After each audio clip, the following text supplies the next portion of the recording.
And here we are. Welcome. Welcome to week one of 8 weeks that we're going to have together with a very special looking group. I've had people from ITDI express their jealousy when they saw the name list that everybody is involved with this. Phil was trying to come in tonight and kept asking, do I need help? Do I need help? And I was saying, you're welcome to come in.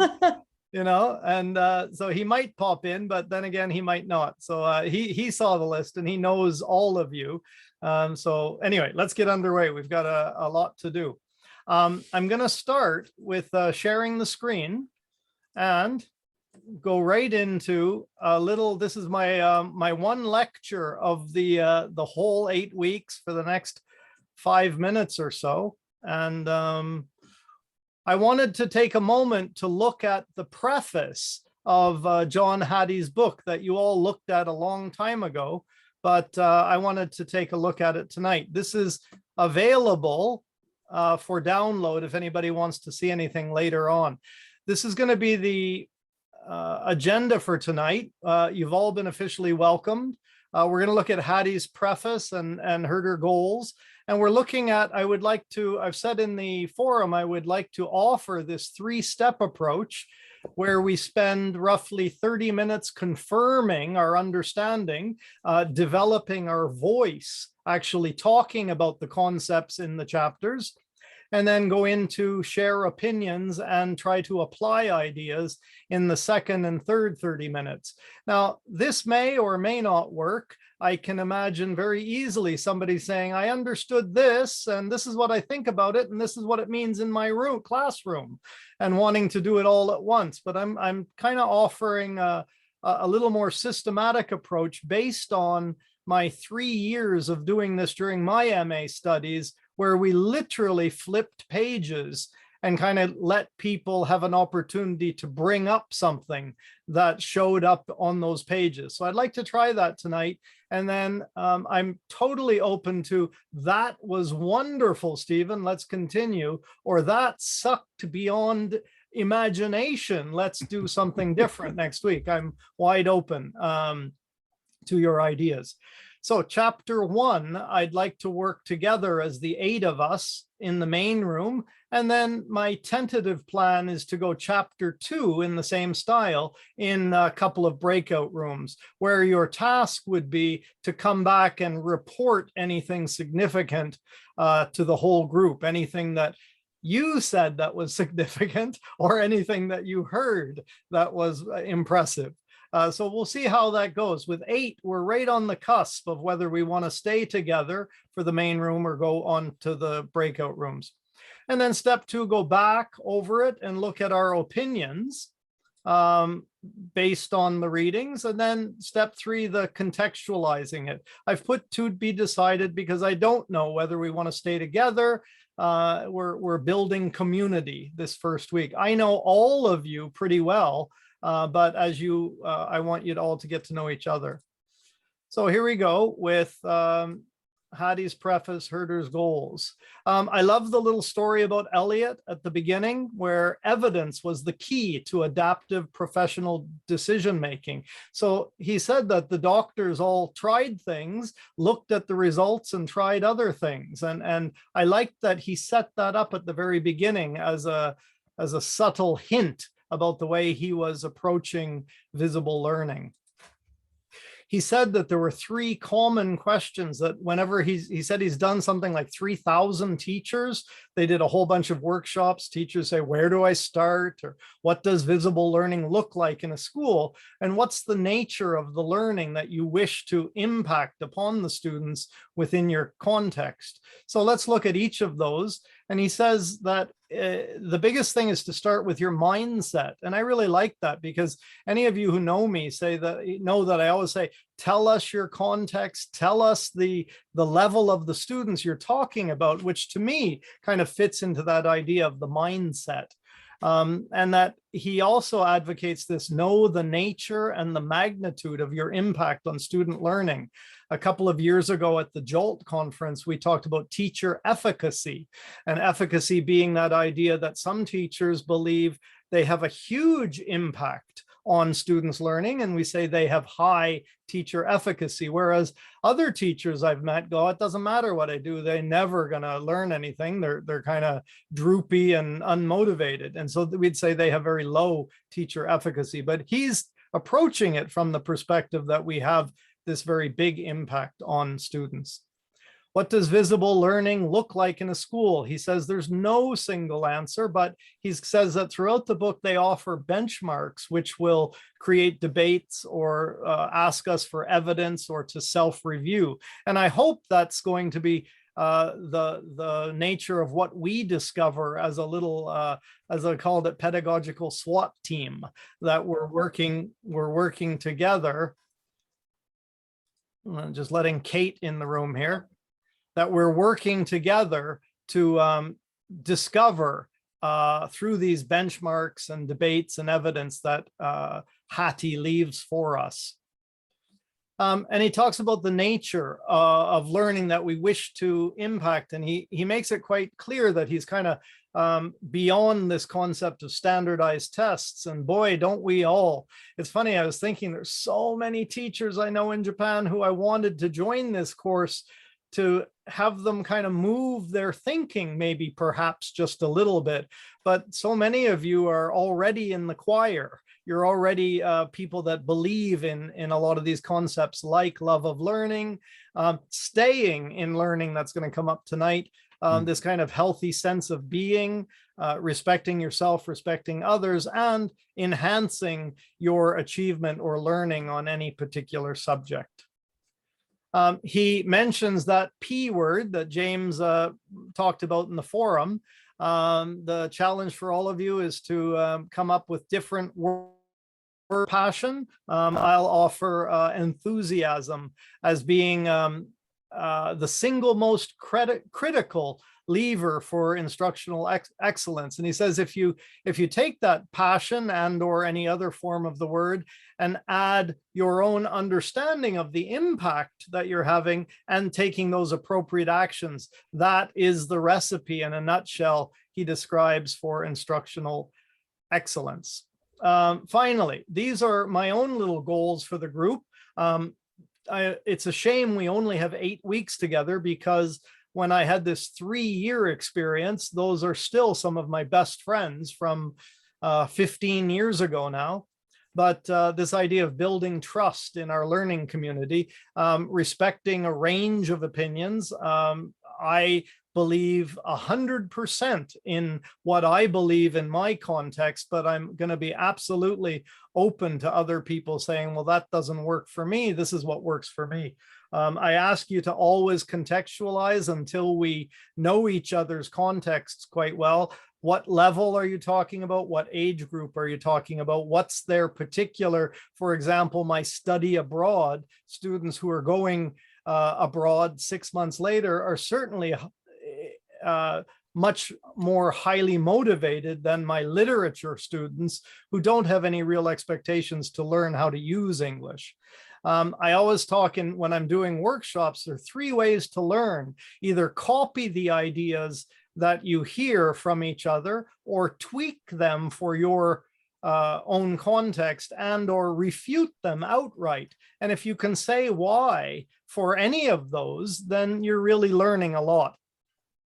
Finally, I'd say as being teachers, all of us could probably talk for 90 minutes and rather enjoy hearing ourselves speak.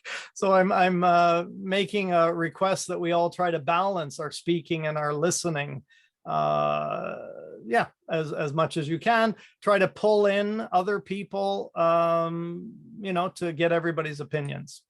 So I'm going to close it there. I've got just, if anybody, I put these just in as going through the first couple of chapters. If we need to, I've got those things ready for us to go back into.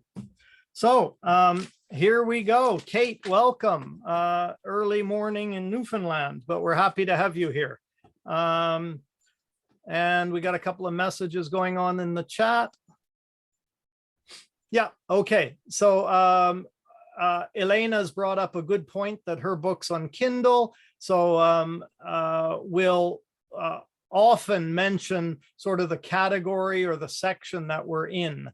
Kevin's in Kindle as well. And Anne is reassuring us all. Thank you. Okay. Thank you. Thank you. So let's go into chapter 1. And I offered a set of notes that I don't expect anybody to look at beyond me. And I know that all of you have your own kind of notes. So I'm going right back to page 1. And we just normally flip our hand up or do a little reaction using the thumbs up or something if you want to say anything. And so it's now 8:15, so I'd like to see just how long it takes to get through chapter 1, whereas I'm just going to flip page by page and see if anybody wants to say anything about something that resonated with them or something that they want to just put it into their vocabulary by talking about it. And then we can all go, yeah, that's what I thought too. Okay, so we're on page 1. Let's go. It's that who's going to be first to speak thing. I know who it's going to be too. I'm just waiting for her. Okay. My odds are high because there's only Kevin and I. So if I say her, it's a safe bet. Page 1. Anybody want to mention anything? Okay. Go ahead, Ruth. Thank you. It's not a big one, but it just kind of made me laugh. Talking about software, hardware, and then the Intel Inside. And coming from Japan, I was so surprised that schools don't advertise their hardware, their businesses and their resources. I was so shocked to see really highly respected high schools and colleges that were just nasty by my standards coming from America, buildings falling down and really horrible facilities. But I was told, oh no, this place is highly respected for its programs. So no one would worry about that. That's not a big deal. Yeah. So yeah. That's just something that sort of made me laugh. Yeah. Cool. Anyone else? Anyone else on the Intel Inside or hardware software? Did the metaphor work for you? Kevin? I'm reading a book about hacking and backdoors and viruses and things like that. And one of the jokes that they do is to put Intel inside when they hack a machine. So it has kind of the opposite meaning, but it still works in this case. But it was curious to notice that the hackers do use that for the opposite meaning. Anybody else? Move on to page 2. Anybody? I mean, we've all got like highlights and stuff, but if anything's palpable or resonates with you, go ahead.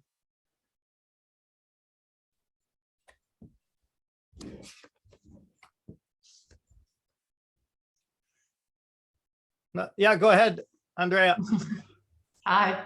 So this idea that everything works in education, this was like, it made me smile and it made me very sad at the same time. And this is the truth. No matter what you do, they will eventually learn something. If it's a word, a sentence, a language, I don't know, whatever. And the bar is very low. So 0 is very low. And I was just wondering, how did we get here? I mean, we've got so many tests, so many standards, goals, objectives, different in every country, and still everywhere in the world, the bar is 0. Yeah. And it makes me question my own profession. I mean, if the bar is at 0, I mean, it was shocking, to be honest. I often go back to that idea of the square classroom with the rows and columns have not changed for 200 years or more. You read that often and how we're not very innovative in many ways. Okay? Ruth talks about having her kids on carpets and small on the floor and stuff like that, which I liked from the very first time you mentioned it. Anybody else? Anne, you had something? Yeah, I had actually the same thing as Andrea, but and like he mentions this in other places in this, in what we've read the last couple of weeks, and that the bar, setting the bar at 0 is dangerous, that such a low bar means all really that's required for learning is to have a pulse. Yes, Yeah. that was what I was gonna say too. That cracked me up, but it was Yeah, sad at the but- same time. But like Andrea just said, it's sad too. It like really like, what are we doing? Yep, yep. On to page 3, we get into the effect size, which is a very important, it's important that everybody understands the two different kinds of effect sizes. And then later on, we'll actually get into the calculation of it, which is not difficult. I've been doing this for a number of years with like 1 minute speaking activities that I do every single week for like 15 weeks of a course and measure the students' output, you know, and so I have a very clear before after based on this effect size. Does anybody want to take a stab at explaining what you understand about it?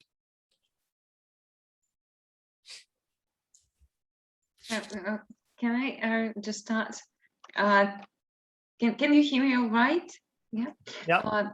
To me personally, that was probably the most challenging part because when I see graphs and numbers, and it's kind of my brain is not like mathematically wired, so to speak, and I'm trying to understand. Yeah, I understood that 0.04 is that medium that we should strive for, and that 0 doesn't count in because why we should aim for 0.00, because everything has some kind of impact, right? According to Hattie, whatever we do, it has some impact. But for us as teachers, it's important to see to what extent, what level our impact is.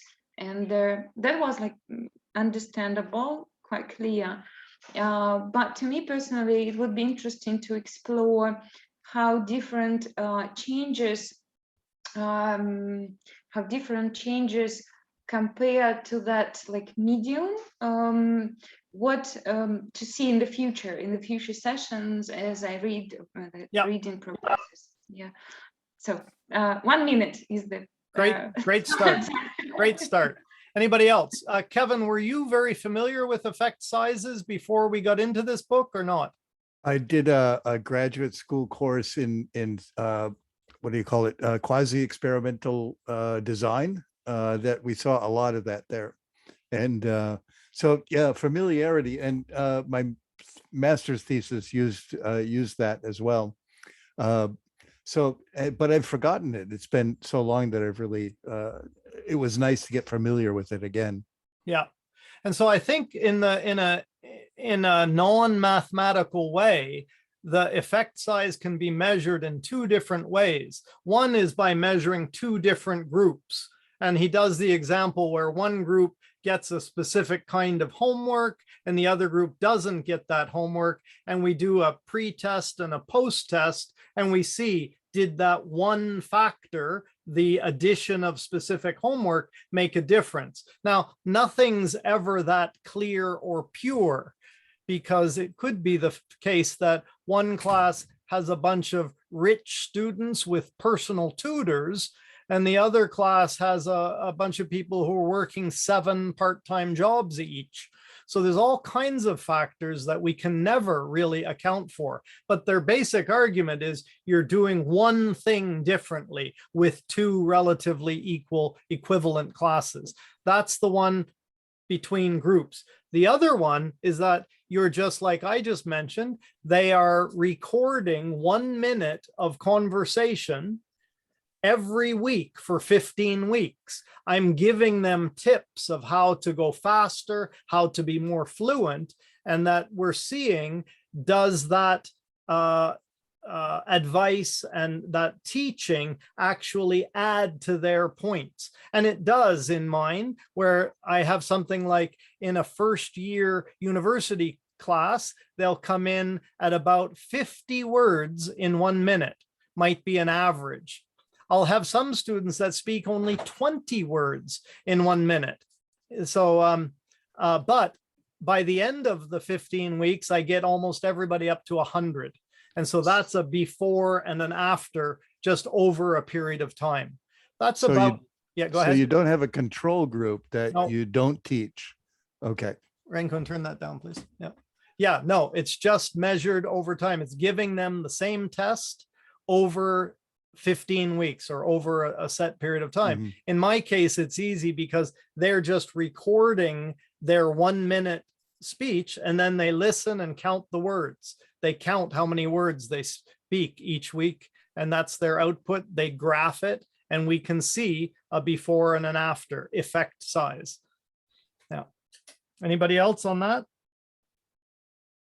So you share all that with your students? You show them the graphs and look how much you progressed. and- Well, they keep their Oh, own. they're doing graph. their own. Yeah. Excellent. I That's keep very good. averages and I dangle that average in front of them every week. Yeah. So yeah, just to try to keep them moving on. Andrea, go ahead. I wasn't very familiar with the effect size. I had to look for my statistics books from university. But it seems I'm familiar with measuring the ROI in business English and corporate trading. And I know that one of the main challenges when measuring impact to get to ROI is isolating the effect.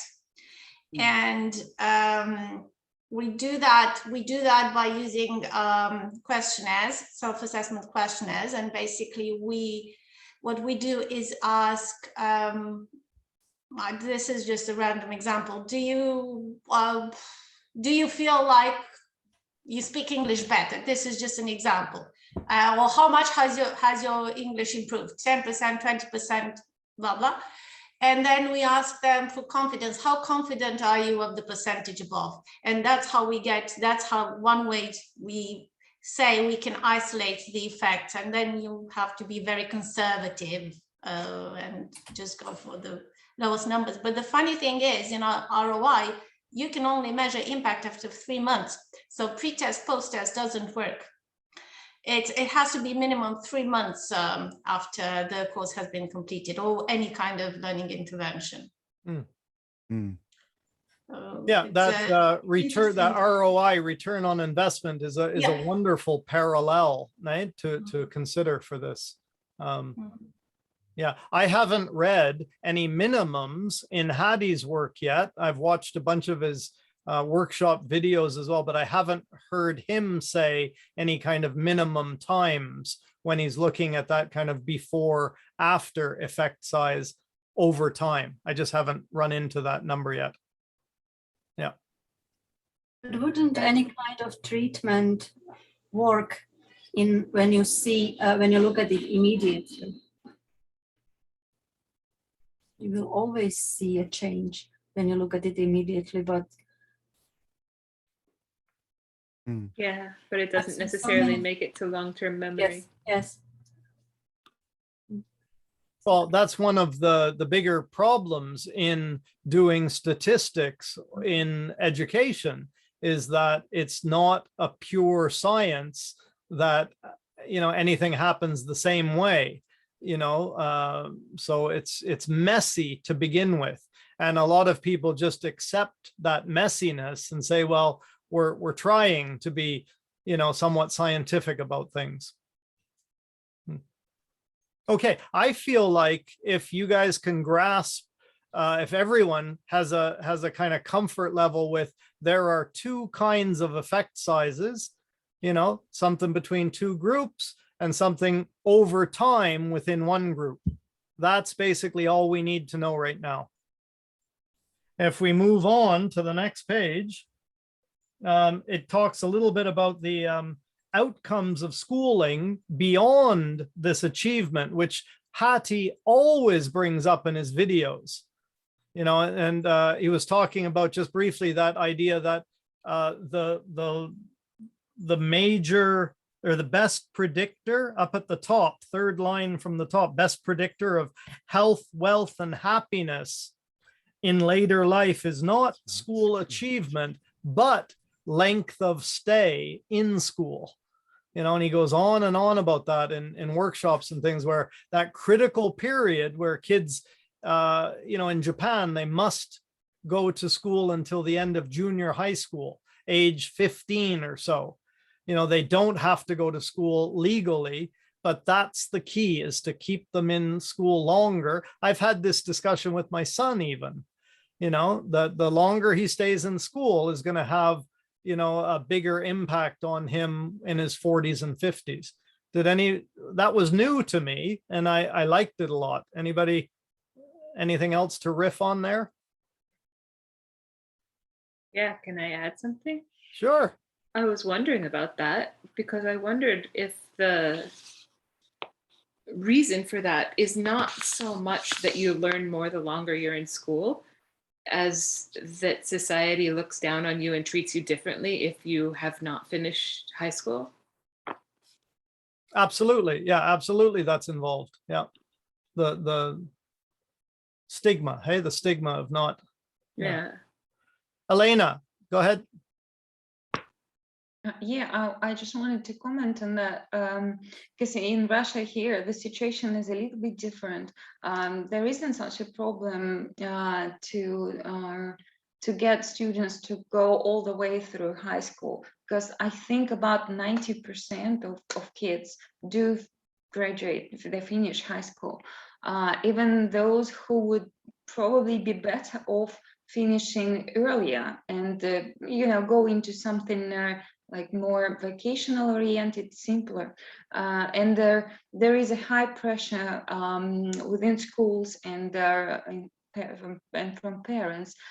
They want everybody to go to university, even those who don't have the skills, and that pressure of doing well in tests, achievement, the point of achievement here is a very pressing issue. And I think the meaning for being in high school, finishing the school, has to be reseen, revisited. And I would really like to hear more from you guys, what the situation is in where you are. Andrea, go ahead. And I'm based in Eastern Europe as well, and the situation is very similar. Everyone's got a degree here. I recently interviewed someone who's doing a PhD in blended learning, and she couldn't even edit a Word document. So it's not a problem to get years of schooling here in Romania. You can get as many degrees as you want. If you just have to be average. You don't even have to be average. What worries me is this conclusion, and I wrote about it in my comments as well. It feels political in a way. It feels like propaganda. So when I first read it, it's something I would expect a politician to say. You have to spend, to convince people to stay in school. I'm not saying it's wrong. It just, that was the feeling that I got. There might be a correlation. I'm not saying no, but I think there are other factors to take into consideration. So this conclusion I'm going to take with a pinch of salt, because I agree, academic achievement, maybe there may be or not a correlation with success in life, but years of schooling, I don't know. Well, Kevin and Dory were next to each other on my screen doing a little bit of synchronized swimming with their heads tilted the same way, Right.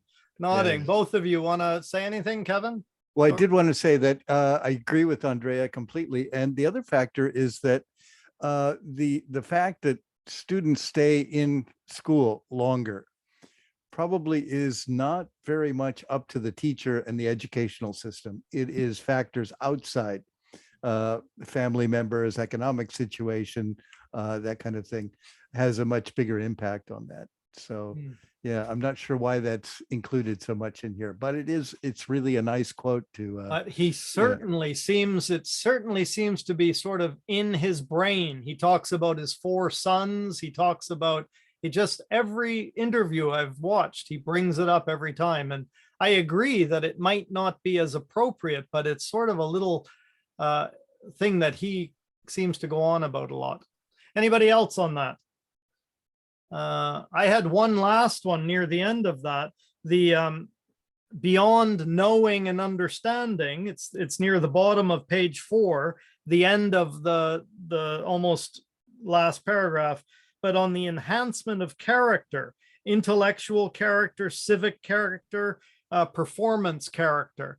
And I thought that came up in one of my classes this morning, where we were talking about work-life balance. And I was saying how they rarely would have an opportunity to develop that kind of work-life balance before they get in the real world. But right now, I want them to kind of try to get that balance between work for them means their schoolwork and their part-time jobs, but also having a life here in Japan, and trying to think about that work-life balance from the beginning. If they can develop that kind of skill, I mentioned it as a lifelong skill, that Japan is notorious for people working too much, and I introduced, do you live to work or work to live? And that kind of messed with their brains a little bit, but it was fun to talk about. Okay, so if we move on to the next page, it says we're at the outline of the chapters. For me, on page 6 was that big figure 1.2, which I had a hard time kind of wrapping my head around what was happening on that figure 1.2. It's the one that looks like this, right? And did that make sense to anybody right away, or not so much? Hey, Anne shaking her head. One, it's got the Steve shake. And me too. Yeah. I didn't understand what the shape of it. Was it supposed to be? What, I don't know. Yeah. It's not a line. It's just. Yeah. So it's supposed to look like an eye or something. Is that what that shape is? Elena is going to explain it all to us. Thank you, Elena. Yes, thank you so much for putting me on the spot. No, actually, no to pressure. Me, not everything was clear, and I even, I decided to go about this like this way. So I just categorize them.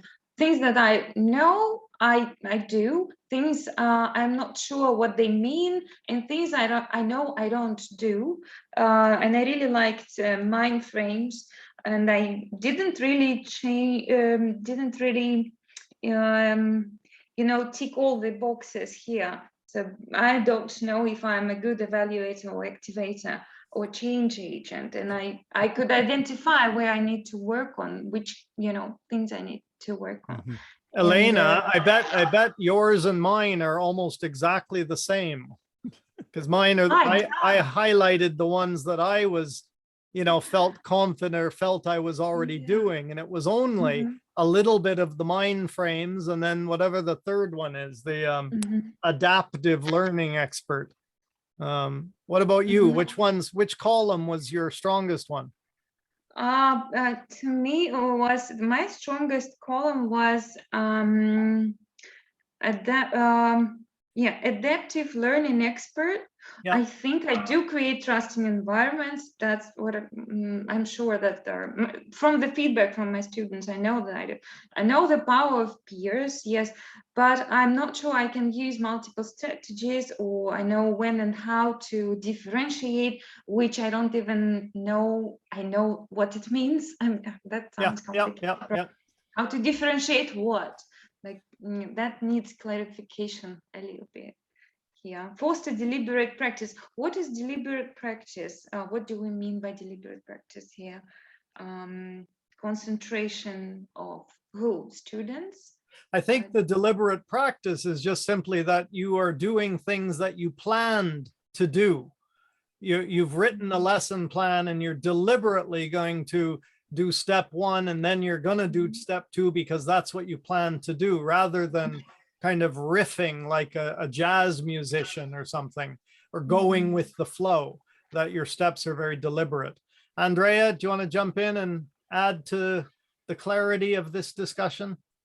I'm not sure I can add to the clarity, but I can tell you what I understood when I first read it. Yeah. So basically in a nutshell, the purpose of schooling is one, enhancement of knowledge and understanding, and number two, making students become their own teachers.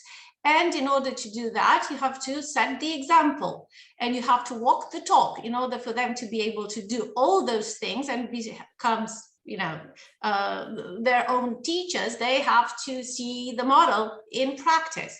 And I was very happy to read this, and I'm going to share this with my colleagues as well, because in our school we have this policy where it says you have to put yourself in the students' shoes. You have to take exams just like they do. You have to go to classes exactly as they do. You have to come and give presentations, do homework. You have to feel exactly what they feel. Otherwise, you can't do it. It's like teaching people to drive without having driven a car yourself. So that's how I interpreted it. It's like you all end this lifelong learning. I mean, sometimes teachers, I remember there was points in my life when I said, I really know it all. I mean, there's nothing that can surprise me. And then it came. And having this, search for learning new things, it has to be the new. I always tell my kids, students, I'm doing a course right now. So like you. So I think that's what I understood. I'm not sure it's what he meant. No, I was joking when I said that you were going to clarify everything, but yes, I felt the same thing from both of you. Did anybody else feel like they wanted to color the things that they think they're doing and not the other ones? Did anyone else go through that exercise? Dory? Yes, no?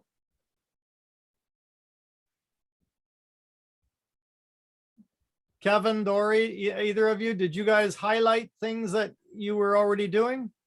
Again, yeah, for me, the most highlighted one was the third one, the adaptive learning expert. I think perhaps that might work better for language teaching, easier to do. I'm not sure, but maybe, huh? Yeah. At this point, I just highlighted SE learning through the eyes of my students, and I help students to become their own teachers. I think that's the most important. And at the end, I want to come back to this diagram at the end of the book. Oh, great idea. Yeah, that's a great idea. So we're through chapter 1. Now, again, we have a decision to make as a group here that we either stay together tonight and go on to chapter 2, or we break up into 2 groups and tackle it that way. I'm open to suggestions. What do you guys feel like doing? Elena, do you want to address that or say something else?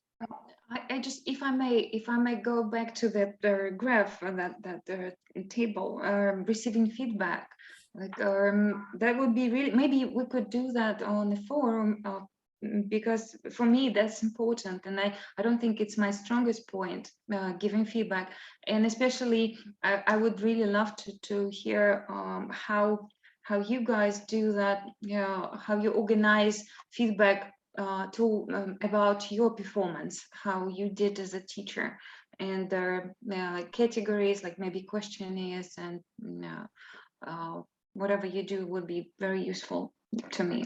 Yeah, so Elena, what you could do is in the forum, everyone's able to start their own forum. I could promise you, I will tell you what I do, but just start a new forum that says, call it feedback. Yeah, you can start it, give a little introduction of what you would like us all to do, and then people can go in. So everybody has that power to start and then kind of take care of your forum if you're so interested. Okay. So what do you think? Do we stick together? My tendency is to kind of stick together this first week and then carry on like this, but I'm open to breaking up if enough people want to do that.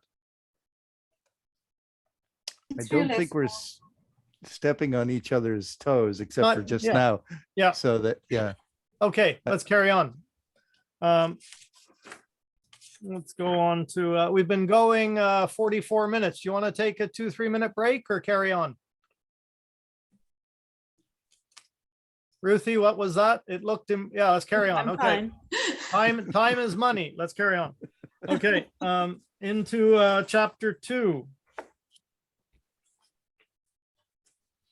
I didn't know meta-analysis. I knew the word. I didn't know how to explain what it was. Does everybody feel okay with explaining it now or not? Can I take a guess? Yes? It's an analysis of analyses. Yeah, that's a very simple way. Yeah, that's a very nice, simple way to do it, to say Which it. I think means that he studied the summaries of people who studied the summaries of studies. Or not even they studied the summaries of studies, but they studied a bunch of studies, or they studied the conclusions of studies. Yes. Yeah. Something I like think we're that. thinking the same thing using different words. Yeah. That's what I got. Yeah. Catherine, what are you saying on page 130? Oh, people had wondered about what are the three questions?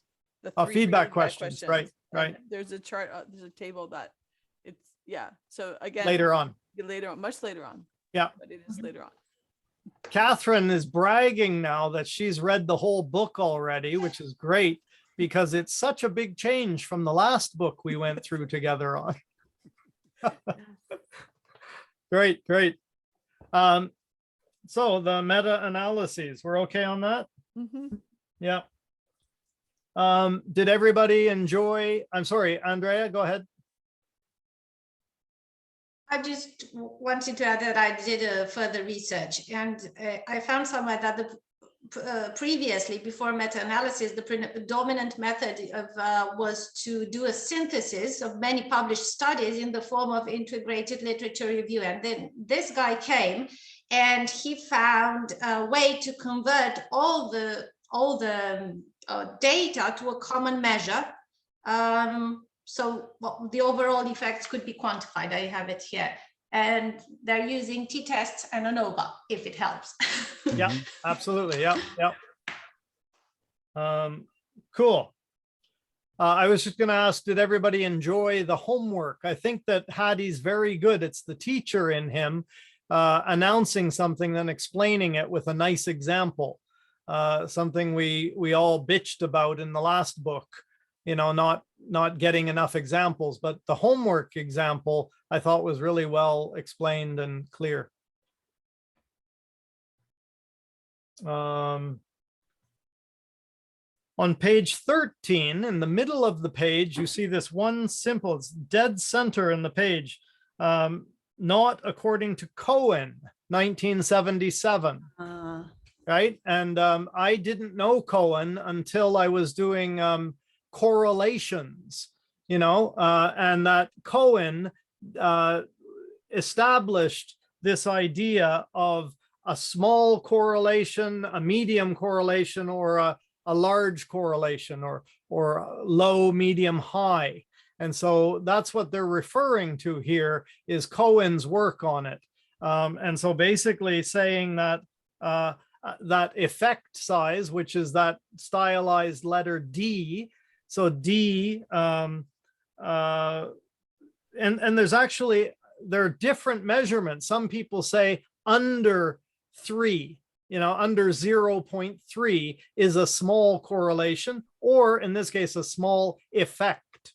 And then somewhere between 3 and 6 is a medium correlation, and then over 6 is a high correlation. And in when you're describing your statistics, you have to very clearly say that in this homework example, there was a very low correlation or a very low effect on at 0.29, considered to be a low effect. So I'm just trying to make the very awkward, muddled statement that they're borrowing Cohen's small, medium, large for effect sizes, where it originally was talking about the level of correlation between two things. They said, for example, one of the famous one is in the summertime, the number of shark attacks go up and the sales of ice cream go up. But there's no correlation between shark attacks and ice cream. nay, that's a false correlation. But if you want to talk about, suntan lotion sales and the heat index, that's a very strong correlation. So I just wanted to bring that up. But I like the point of that. I underlined that very part. Because, oh, well, homework, it's not a big deal. It's only this very low correlation. But then he says, oh, yeah, but that advances students' achievements by approximately 1 year. So I like, that he emphasizes it's how you look at the figure. Yes. And in different places in the chapter too, where people Yes. might be discouraged and think, well, this is a really disappointing figure. But then there's a different way of looking at it. And one of those different ways is that, it didn't cost anything to do this, Yeah. right? And he mentions in other places where it's a huge cost, but it's not such a big impact. Andrea. Yeah, and we go back to ROI. This is basically what it means.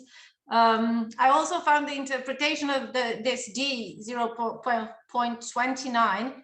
It says it improves rate of learning by 15%, advances achievement by 1 year, but the difference is not perceptible to the naked eye. It would be like seeing the difference between a person who's 180 meters high and a person who's 182. So Yeah. like two centimeters. Centimeters, yeah. So without the study itself, you would just say, oh, well, it doesn't make any difference at all. Right. But the study is there to show, yep, this is what that means. I think the danger is that we rely too much on homework.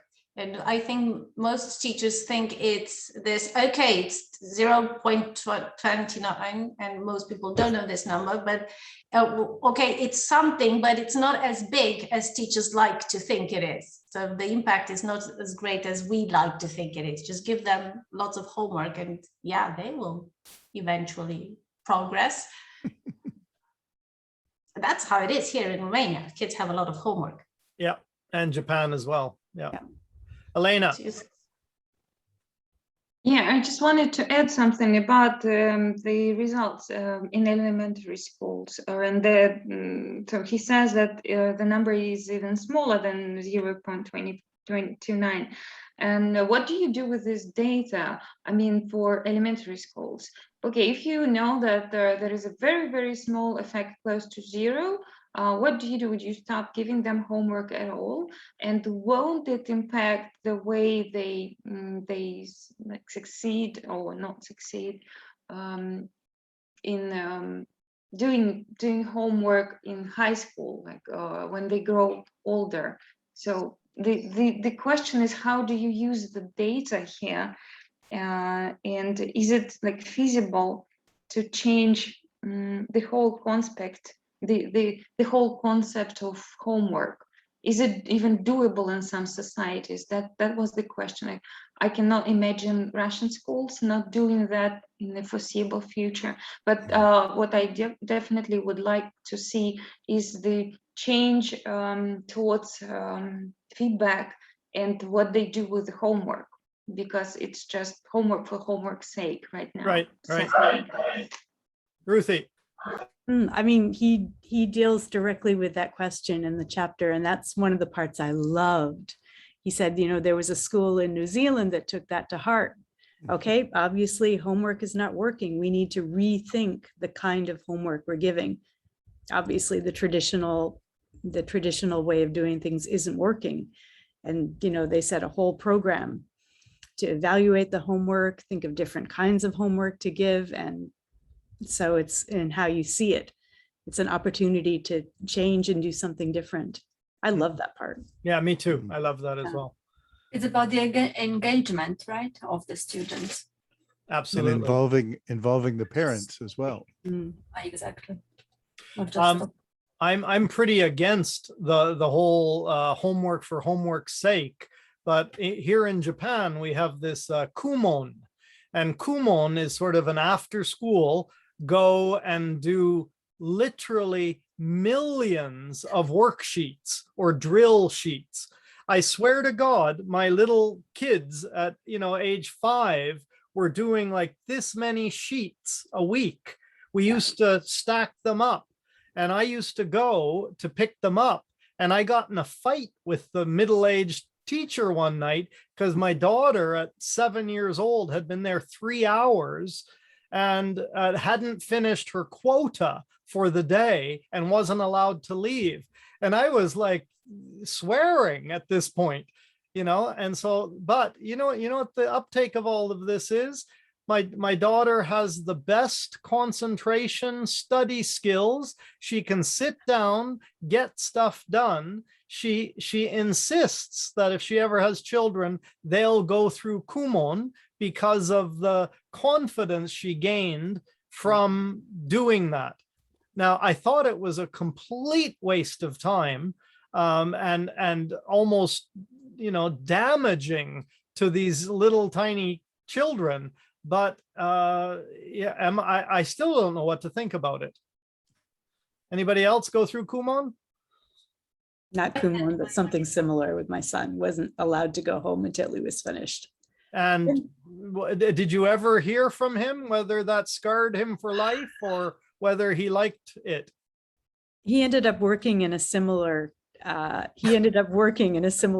school and meeting kids just like he was. So I guess it didn't scar him for life, and he really enjoyed it. Wow. Wow. Just remembered that. I'm just writing something in the chat box about homework too. Okay. Anybody? Andrea, go ahead. So homework will not kill anybody, and it will not scar anybody for life.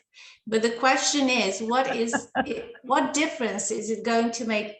How would their lives be different if they did something else during this time? So, okay, they're not going to die. That's good. But I think, again, the bar is at 0 again.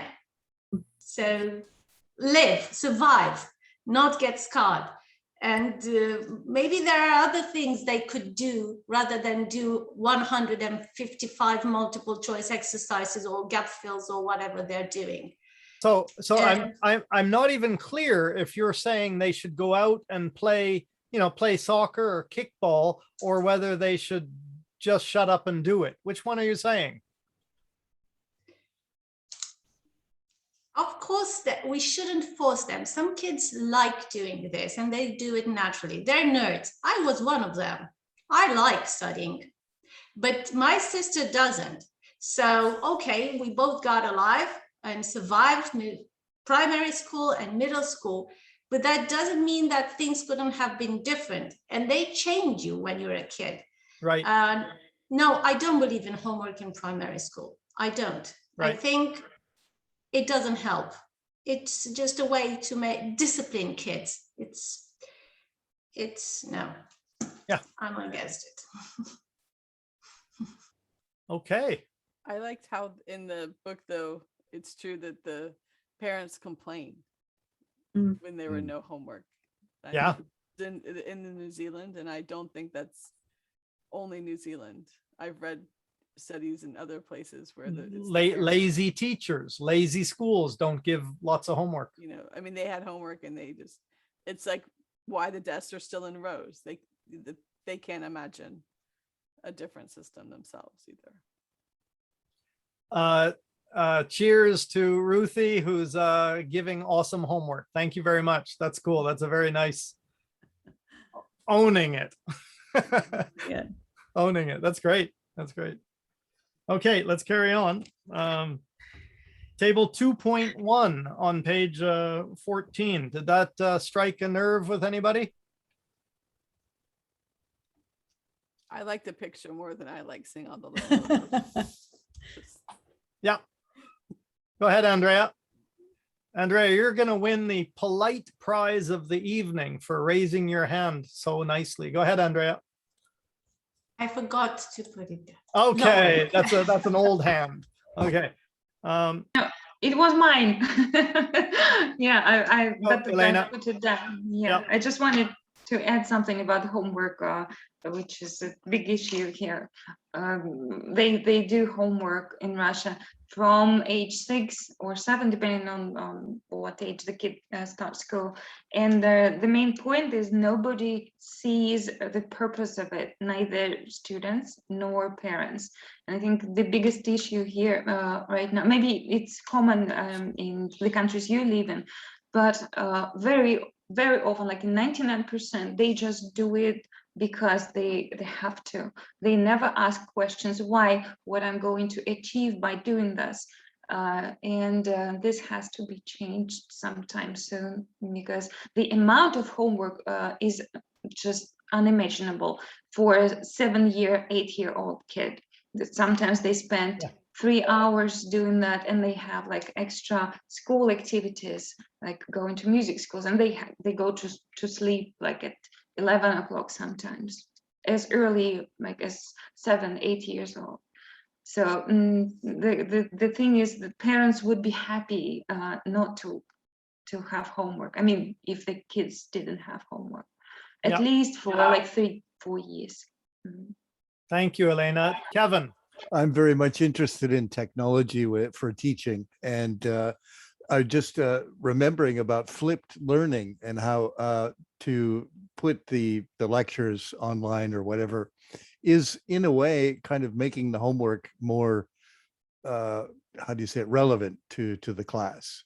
And it kind of takes that. So Ruth's idea of homework is okay if it's done well, if it works, is kind of reflected with this flipped learning. Yeah. I was going to add, as Andrea mentioned, her and her sister, I taught a young girl in my neighborhood from age 3.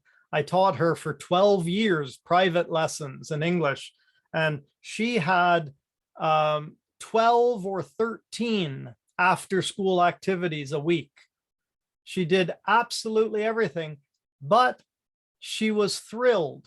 She was one of those kids who everything you can imagine that's available in Japan, she did it. And she's gone on and had a big successful, life and college life, and has become a chemical engineer.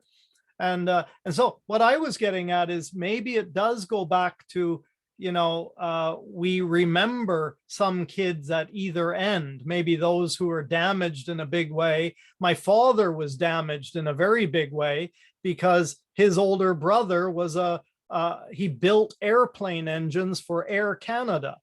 And as soon as my father got into school, they said, "Oh, you're Arnold's younger brother. Oh, come on in and do it." And my father couldn't do that if his life depended on it. So he quit school, And so I guess maybe we remember these stories on the edges of the spectrum, and that maybe there are cases on both edges, but then back down the center is where we need to be thinking as well. So, hi, Ruthie. Just one last word on homework, but the reason that I'm so pro homework, and that's even with my 4 and 5-year-olds, is because I only see them once a week. Yes. And I know that language acquisition is all about input. So it's input, and it's a different situation than an elementary school where you see your kids all day long, 5 days a week. Yep. So you said it's all about context, and it is. So my Absolutely. reaction was from an English conversation school, seeing them 1 hour a week. Yeah. Without homework, it wouldn't work. And they would never change without, yeah. All righty. We're getting to the exciting part of the evening where we move over to the barometer and the hinge point. Dun, dun, dun, dun.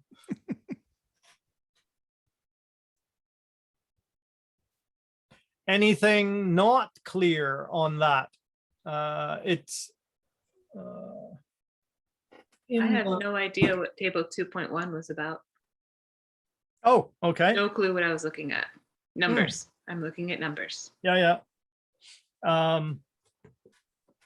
ES and SE. SE is the standard error.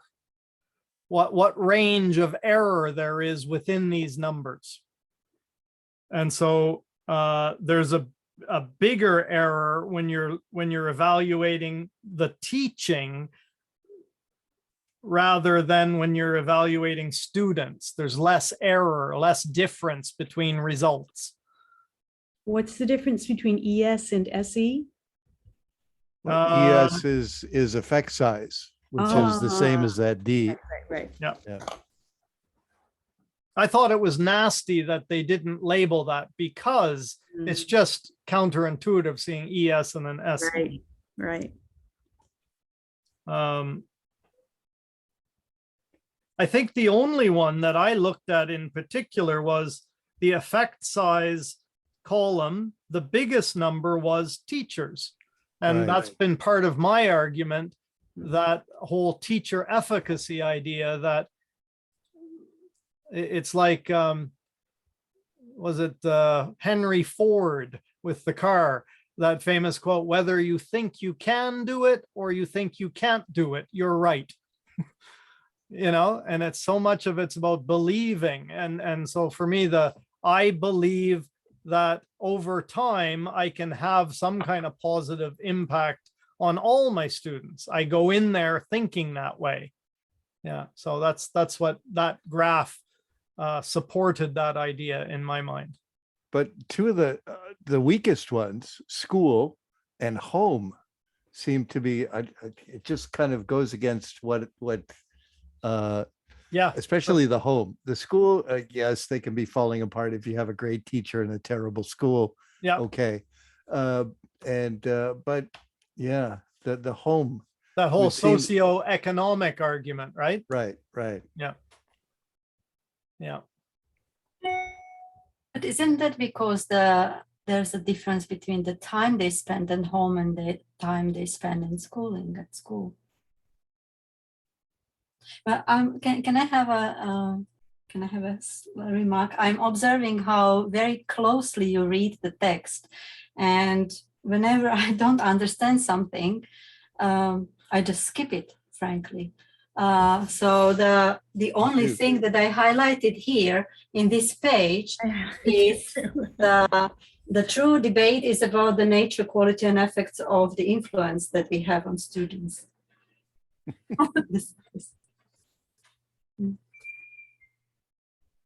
We all did it. Yeah, good one, Dory. Yeah, Anne as well. Good.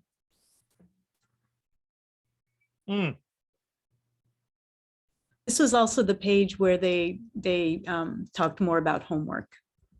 At the bottom, the meaning of the small effect size. And the New Yes. Zealand. Yeah. Yes, yeah. Invitation to change how we do things. I like how he worded that. Yes. Mm. Definitely. I was just going to show you, this is the first book that he refers to, which is all the data and statistics. And if you look through the book, there are a bunch of, like, over and over again, the barometer mark. He's got one for all of the different effect sizes, and he goes into detail. It's just dense and inaccessible to a degree. And that's probably why his publisher said, please do one version for teachers. Again, I think the barometer is going to come back, or at least in the more you study about Hattie's argument, the barometer is always there.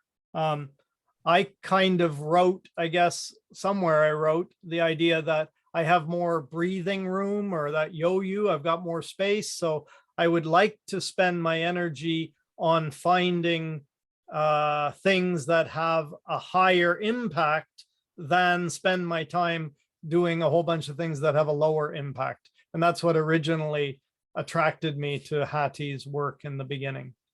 Yeah.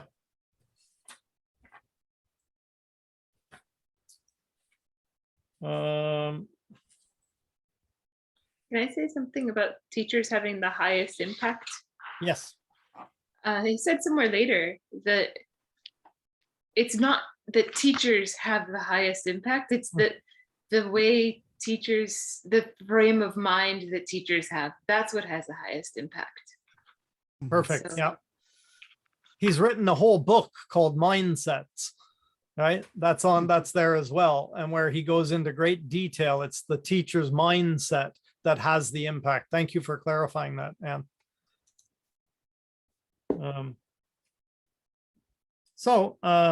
Then I guess it goes into the story, right? At the bottom of the next page. That's the next kind of highlight I had in my own notes. If anybody wants to jump in with comments from their notes. Can I just say that I'm listening to the book on Audible. I don't have the book yet. So what's the story about? Because I've got my notes here. Yeah.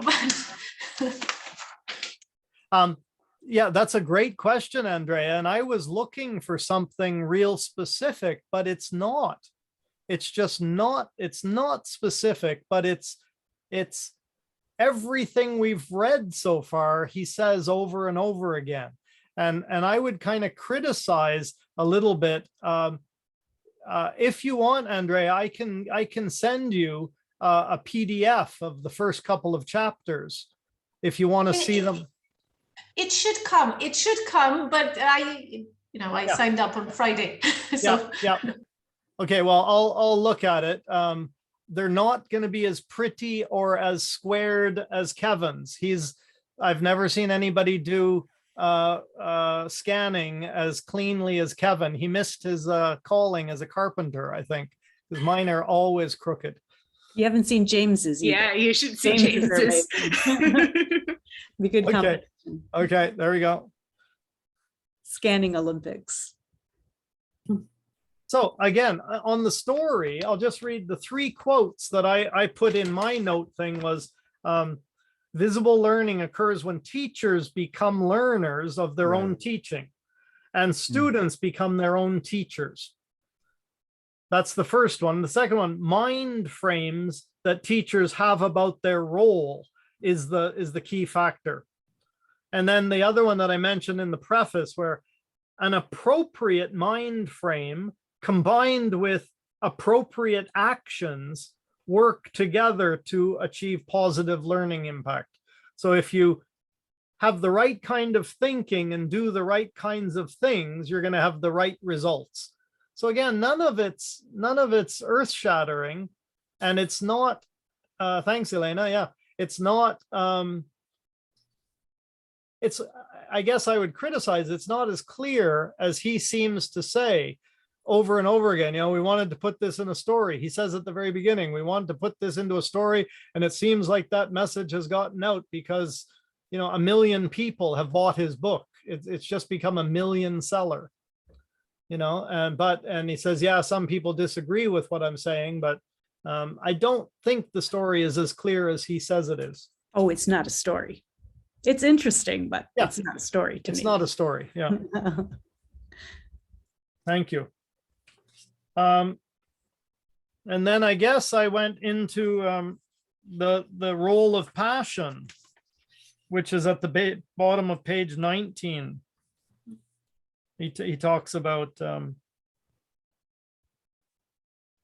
Key components. yeah, and he kind of talks about how difficult it is to measure, and yet it's everywhere in every observation he's been to, in every workshop, in every school where things were going well. He could see passion, but he couldn't really, what's that word when you take something and turn it into something measurable? Yeah, making it a construct. Yeah, he couldn't make passion into a construct, and maybe we can't is the point, but yet it's there. Yay for qualitative research. Andrea has her hand up. Yeah, go, Andrea. I don't think we even need a construct or a way to measure passion. The question is, how do we bring passion into the teachers? Because I'm sorry, there are millions of teachers out there, and if we only hire them, are you passionate or not, we might end up with not enough teachers. So I think it's nice. I agree. It's very nice, but I mean, there are only questions and no solutions. Okay, how do we bring passion into teachers? How do we make them passionate? But do you And- think it's a requirement for a good teacher? Are there some good teachers who are not passionate? It's a requirement for any job. So people who are passionate will excel in their jobs, whether they clean houses, teach, or build airplanes. And that's fact. It's not just in teaching, but it's hard to, I mean, what do you do with this information? Okay, passion. So you go Yeah, to I an mean, interview. I I'm think passionate. we're getting into this kind of argument about, arguing about democracy, but we haven't agreed on what the word democracy means.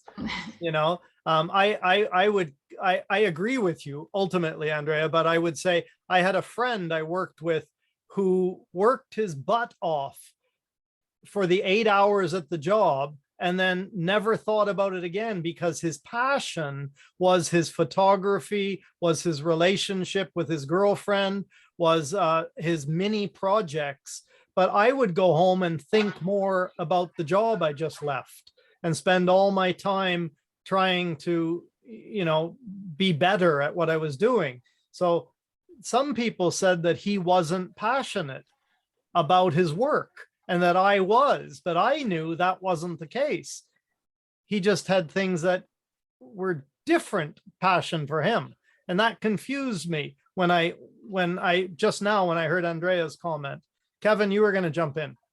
No, go ahead, Elena. Not touching that one. Anyone else? Come on. Yeah, I can I can add something. Reading about that passage about passion, I was thinking, what do we mean by passion? Is it like being always thrilled about going to your class and being happy seeing the students, or be just wanting to stay in the profession, not thinking about leaving, quitting, and wanting to get better in the profession? Maybe that's what passion is. And I think without passion, that kind of passion is impossible to succeed, and you're gonna end up being miserable, feeling miserable.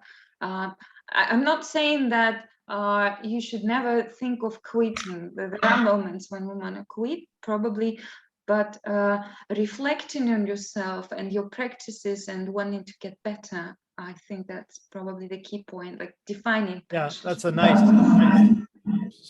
nice, Elena, nice addition. We're getting bunged up here. Anne, then Kevin, then Ruth.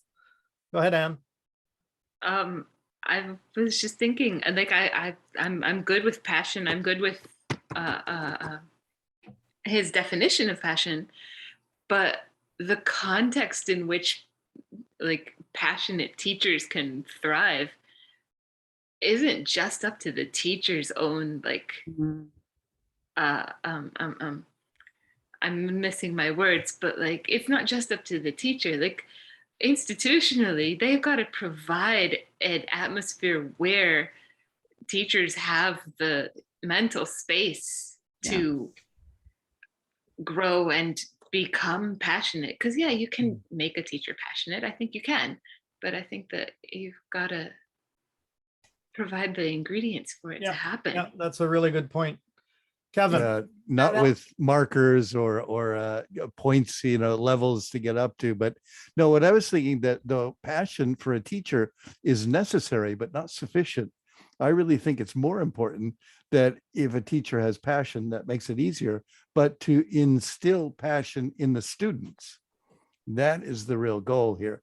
And I've only seen once or twice where a teacher hasn't been passionate himself or herself, but has been able to get their students really, really up and involved and passionate about the I agree with that completely. It's the teacher that's never going to be on the school poster, but the teacher that consistently gets the students to really crank out some successful stuff. Ruth, and then Kate. Well, I just agree with both Anne and Kevin. And the other study group I'm in now about Earl Stevick, we're studying methodology and methods that never hit it off. And one of the methodologies we studied said that's one of the marks of a good teaching situation is the teacher's passion affects the student, then the student has the passion, and that affects the way they feel about learning, and it goes on, and there's no end. So it's a cycle. And I also think that the way Stevik tried to define the components of passion, he doesn't define it, but he sort of looks at the components, was something different than what I've always thought, and I liked it. He talks about absorption. So you're absorbed in the process, which I find is absolutely true. You feel you're deeply involved, same as absorption, and you're willing to be involved in deliberate practice. Means you're willing to put in the work and practice. So Nice. I like those three ideas. It wasn't my way of defining passion, but I was like, it's a different way of looking at it. And Stevik is well known as a real humanistic teacher, which relates to a bunch of what I feel about most of you being that type, and that Hattie hits those notes as well, I find. Kate. Hi. I'm going to be 10 minutes late every week because of my schedule.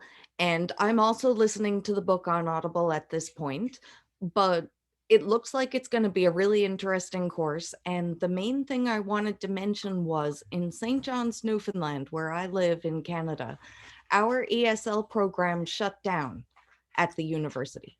So now all of the students who want to go to Memorial are going to be expected to have IELTS scores, and they accept TOEFL, and there might be one or two other things, but we no longer have an entry path route into university here.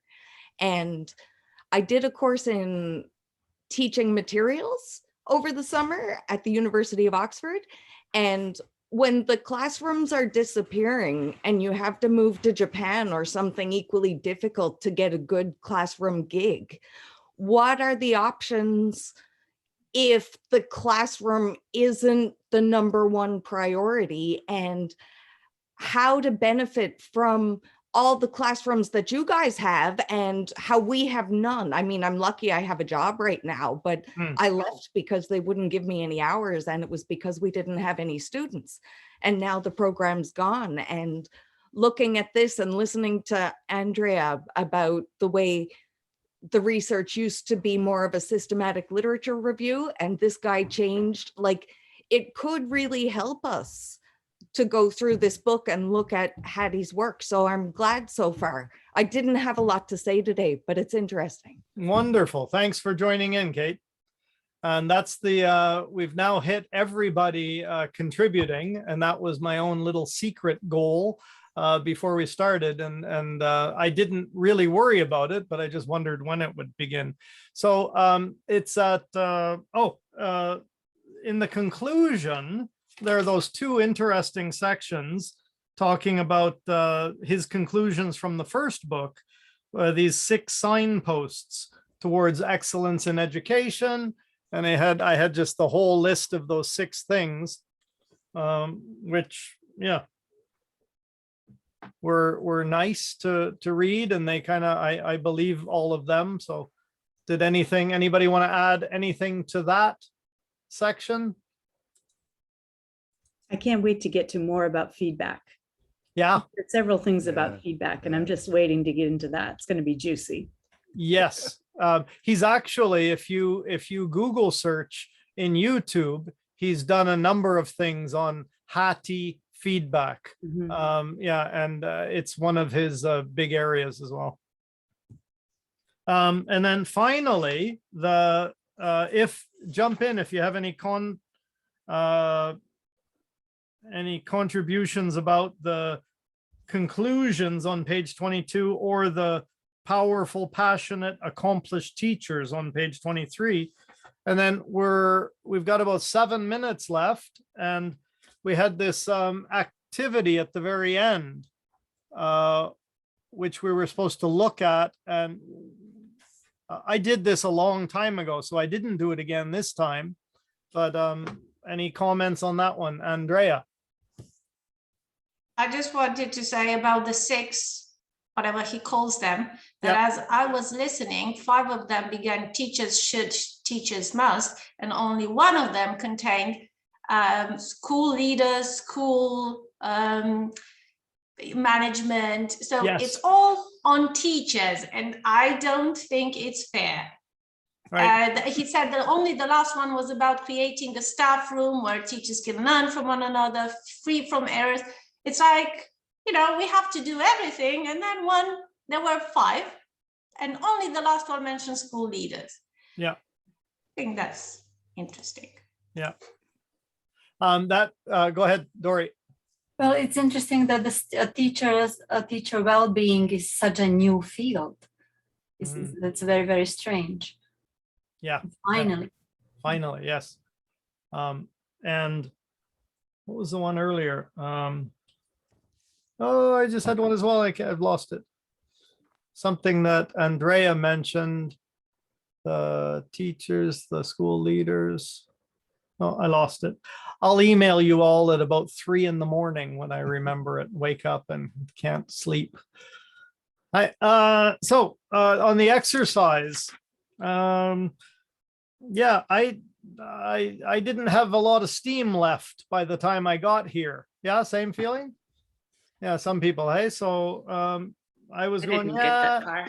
yeah, I was going, yeah. We're gonna get to that again. That's gonna come up over and over again.